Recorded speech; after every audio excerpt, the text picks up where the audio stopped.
জীবনের প্রতিটা অধ্যায়ে সমস্যা থাকবে দুশ্চিন্তা। এই পৃথিবীতে এমন কোনো মানুষ নেই যার জীবনে কোনো সমস্যা নেই।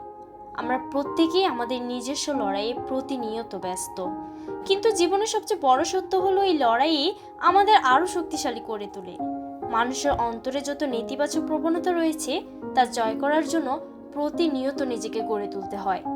জীবনের পথে হাজারো বাধা আসবেই, কিন্তু সেগুলোর মোকাবেলা করতে হলে প্রয়োজন ইতিবাচক দৃষ্টিভঙ্গি এবং অবিচল মনোবল।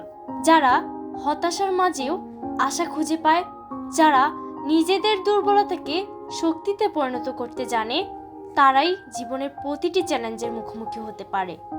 আর এই মানসিক শক্তি ও ইতিবাচকতা তাকে সত্যিকারের সফলতা এনে দেয়। তাই যদি কখনো মনে হয় জীবন খুব কঠিন, যদি মনে হয় দুশ্চিন্তার পাহাড় জমে উঠেছে, তখন নিজেকে স্মরণ করিয়ে দিন, আমি পারবো, আমাকে পারতেই হবে, আমার ভেতরের শক্তি অদম্য। সফলতা কেবল তাদেরই ধরা দেয় যারা সাহস নিয়ে সবকিছু মোকাবেলা করতে প্রস্তুত। আজ লড়াই করুন, কাল জয়ের গল্প লিখুন।